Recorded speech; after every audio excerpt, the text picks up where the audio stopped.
Well, folks, we've made it. The election is over. Congratulations, America. We've made it to the finish line of the campaign marathon. Or have we? The 2024 presidential race ended yesterday. Kamala Harris was losing from the very start. Former President Trump will win the state of Indiana. Are all off the charts positive. Even the freaking stock market, right? All off the charts positive. There you have it. Because right now I can imagine every producer of all the mainstream media, they're sitting around the table right now thinking, oh dear, what's gonna be the strategy now? I mean, let's face it, we've had 24/7 of election coverage and polls on what people might think or what they probably think. You know, all that unbiased coverage. Yeah. As there was a 4-point polling miss in aggregate in 2020, and there was a 3.5-point polling miss in 2016. The polling industry right now, public and private, has now in 3 successive elections missed Donald Trump's support in America by substantial numbers. And I will say, finally. Accuracy? Well, I didn't see any. So now that the election train is rolled into the station, what do you think's next? Just guess. I can only imagine it will take a very short period of time before there's still continued talk about Trump. I mean, it'll never stop.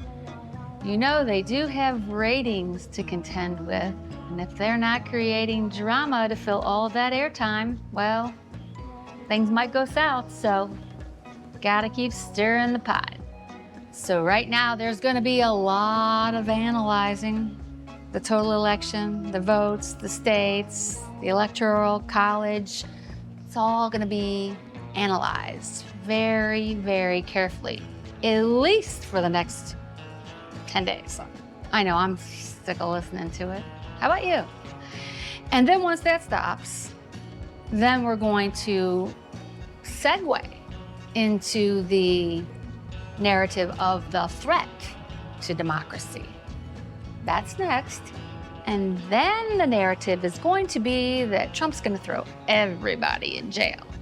And while I agree that there are some people that should be in jail, there's plenty of evidence to support that, I have very low expectations that that will actually happen because there's so much more to take care of.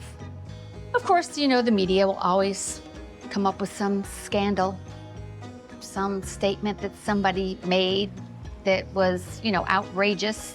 They've got to polarize. The hopes that that would stop are like slim and none. You know, these so-called reporters, they're nothing but opinion makers. And we have opinion reporting now. Nobody ever reports just the news or just the facts.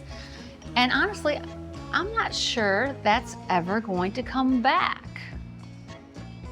I have very low expectations that we'll ever get back to actual reporting because legacy media is an arm of the legacy DC, deep state people, and that's what the deep state is. It's just people that have been there for 20 or 30 years in the background, pulling the strings, running the show, and telling presidents what to do.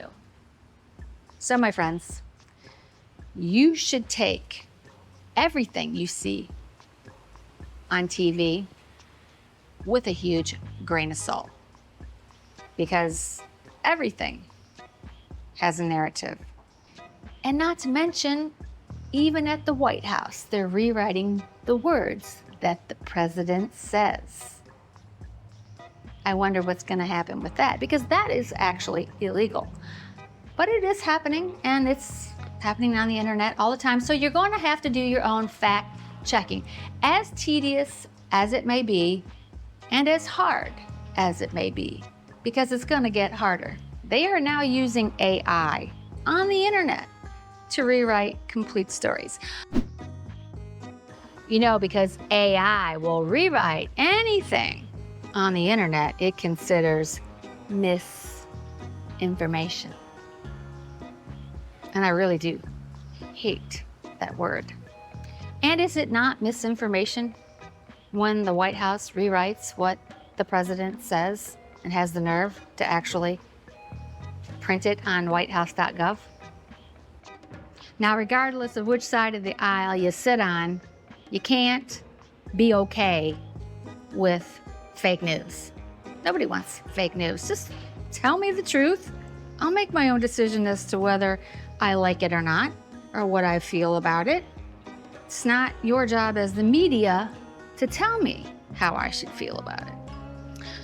Now, well, you can agree with me or not, but I do think we did dodge the free speech bullet, because I was really worried that, you know, I was going to have to totally change my content if somebody else won. And Elon Musk, he dodged a bullet because they're going to seriously go after him. Going to bankrupt him, make sure his advertisers didn't advertise with him, because, you know, he likes free speech and he lets you say what's on your mind on his network. And that's a good thing. You don't have to like what I say. You don't have to agree with me. But I still have the right to say it, think it, feel it. So, while many people may be cheering for Donald Trump this morning, I myself am cheering for free speech. Because without free speech, we don't have anything. So in the end, while the election may be over, the drama isn't. And I don't think it'll ever end, unfortunately. Because there will always be someone on the opposition calling foul, no matter what. And while we can roll our eyes, shrug it off, and complain, we'll continue to scroll and watch it and comment on social media and everywhere else, because it's the reality show we never asked for. But yet it will continue. You know, but I would love to know what you think about reporting. Do you think we'll ever have unbiased, impartial, fair reporting? And do you think that these networks that are putting out basically propaganda, should there be any consequences for them? And if so, what should those consequences be? I mean, should we have some laws put into place to keep the naughty behavior from happening? I'd love to know. Put your comments below. I do read them. I enjoy reading them, and I love to hear what you think.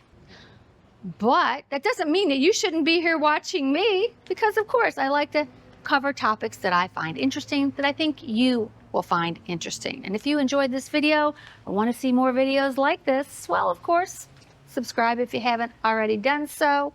Give this video a like, it would be greatly appreciated. It's free. I think we can all agree that media is not the best these days. So put your comments below, and I hope I see you here again soon. Now remember, stay informed, stay safe, and stay free. Take care.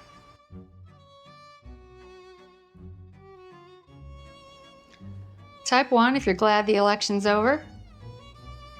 And type 2 if you've started decorating for fall.